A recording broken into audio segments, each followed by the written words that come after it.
Hey there, Monica Hammond here, and welcome back to this episode of the Expert Empire podcast. In this episode, I want to talk to you about the biggest mistakes that I see with experts, coaches, consultants, speakers breaking into the high ticket space, right? Building their expert empire, if you will.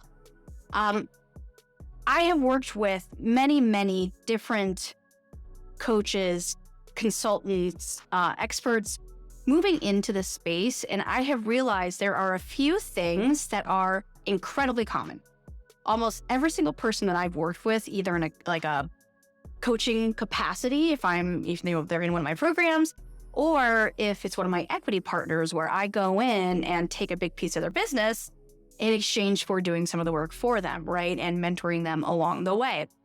The first mistake that I have seen over and over and over again is trying to do too much and trying to do everything at once. Now, look, there is a system and an overarching plan to having a high ticket program, an expert empire, that involves a lot of different facets, organic social, really strong sales teams, sales funnels, marketing systems, marketing ops, program ops, and even within marketing, like lots of different funnels. So a VSL funnel or an Instagram DM funnel, a PLF funnel, lead capture. Are you going to build your list, or are you going to go from the top down and go just try to book calls and make sales? Or are you going to do a tripwire ascension model, right?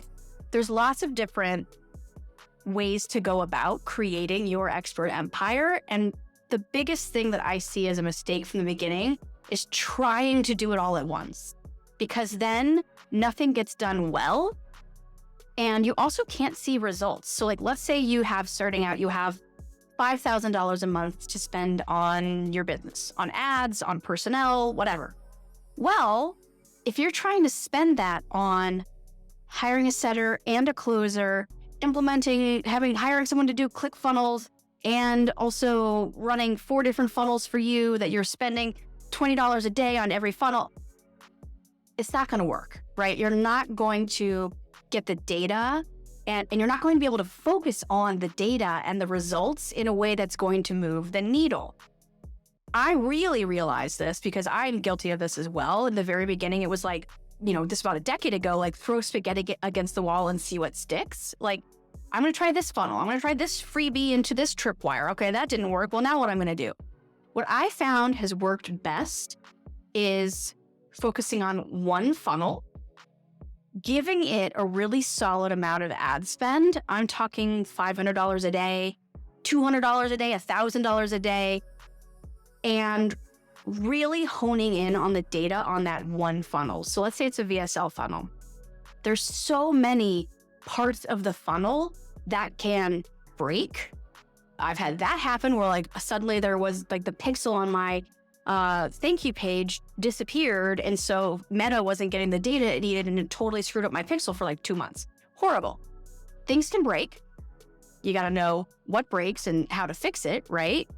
But yeah, so if you're not focusing, if you're not able to really focus on different parts of your funnel and make an impact in the small areas, that's when you don't get the results, right? Because you're not making the tweaks in the ad copy that then you can see the results from. You're not, changing the headline on your opt-in page. You're not testing, okay, what happens if I remove the phone number? If I don't have someone actually outbounding people when they opt in, maybe I'll remove the phone number. That'll increase my opt-ins by 5 and 10%, and then you can see how that affects your funnel. But if you're trying to just get this funnel up and running, and then you're also running a PLF, and you're also running DM ads, there's no time to focus on optimizing and making every part better and better and better. And that's really how you get results. So mistake number 1 is trying to do it all at once. Don't do it. Just focus on the thing that's going to work. That's why I'm here to give guidance and support on what I see working in the space right now. VSL funnels are obviously really hot. I'm actually flipping the script and going back to long form sales copy to test that as well. But I can do that because I have something that's working. I know it's working, and now I can test against it. I'm not just, throwing 10 things out there. The next thing is really having unrealistic expectations. Now, I would love to say, you're going to launch your program tomorrow, you're going to put ads out, and you're going to get a flood of calls coming into your system, and you're going to close 100% of them. Probably not going to happen, right? If that happened, then everyone would be doing it, and they're not, right? There's a reason why it takes time to build this type of program, although it can be pretty quick. If you watch my last episode, I talked about Justin, who's already enrolled 80 people into his program within the first 6 or 7 months of launching, which is pretty incredible. So it's definitely possible to do this quickly, but there are expectations in mind sometimes that it should be easier, right? Like I hear all the time, like, oh, I had one funnel working, and I've felt this way too. Like I have one funnel working and then it just stopped working all of a sudden. Like, oh, it should be easier than this. And the answer is like, no, it kind of shouldn't, right? If it was that easy, like I said, everyone would do it and then no one would get results, right? So it's not always easy. Sometimes it's easy. I had a beginning of the year, I was just sitting pretty and like all my funnels were working. I barely had to do anything to, optimize them. They were just doing great. And then March came and things changed a little bit. Things are seasonal. Ad creative fatigues and audience fatigues. Your messaging gets tired. A competitor comes in, right? No business is ever going to be just a set it and forget it. No business is just going to be easy, right? That's a personal pet peeve of mine that I've had partners, clients, friends say before. And it's like, no, it's not going to be easy. And I'm not here to sell you the, 4-hour work week dream. There are certainly ways to reduce your workload, outsource certain things, but ultimately you're building a business and that takes some effort, right? So trying to get it all done at once and having unrealistic expectations are two of the biggest mistakes I see, in addition to lack of focus, which is kind of in there with trying to do it all at once. But you really just need to focus on, first and foremost, your program. How are you going to get people results? Because that's what they're buying.